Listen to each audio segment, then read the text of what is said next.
আসসালামু আলাইকুম প্রিয় উসমানীনগরবাসী। এখন আমি কথা বলবো উসমানপুর ইউনিয়নের দনপুর গ্রাম নিয়ে। তথ্যবিজ্ঞ মহলের মতে প্রাচীনকালে গ্রামটিতে দন সম্পদের প্রাচুর্য থাকায় গ্রামটির নাম হয়েছে দনপুর। মতান্তরে অর্থাৎ অন্য মতে পুরানো হিন্দু প্রধান এই গ্রামটিতে দন নামে কেউ কোনোদিন বসবাস করতেন বলে এই গ্রামটির নামকরণ দনপুর। কোনটা সঠিক আল্লাহ জানে। অবস্থান পূর্বে বাসিয়া, পশ্চিম উত্তরে বড়বাগা নদী, দক্ষিণে লাউবিল ও লতিফপুর গ্রাম, উত্তর পশ্চিমে নদী বেষ্টিত থাকায় উর্বর ভূমিখণ্ডে গ্রামটি প্রতিষ্ঠিত হয়েছিল। পূর্বপাড়া, পশ্চিমপাড়া, তিলকপাড়া, হাতিরে প্রভৃতি গ্রামের পাড়া ছিল। এখানকার প্রাচীন বসতিতে হিন্দুদের প্রাধান্য ছিল। দেব, দাস, সাহা, ফাটনেদের পাশাপাশি কুরুঞ্জি সম্প্রদায়ের বসতি। এমনকি কুরুঞ্জিদের নামে এখানে তালুক বন্দোবস্তও ছিল।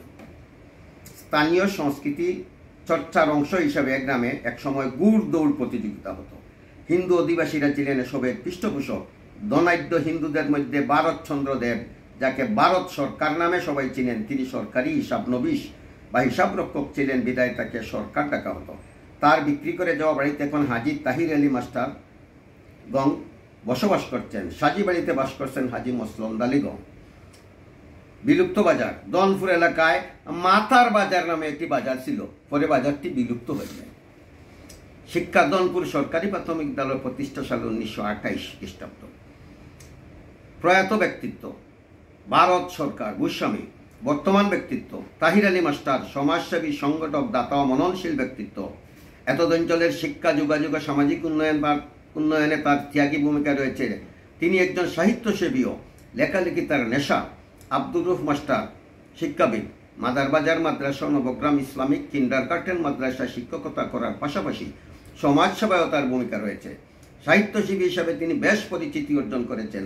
মৌলানা আব্দুল মতিন, তাকে দনপুরি হুজুর নামে ডাকা হয়। তিনি একজন ধর্মীয় শিক্ষক, ওয়াইজ ও রাজনীতিবিদ।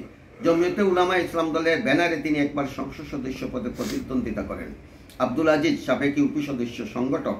Doctor Enamul Haque Osmani medical college হাসপাতালে কর্মরত। ডাক্তার মোতায়ের আলী রানা স্বাস্থ্যামিয়া বিমান বাহিনীতে কর্মরত।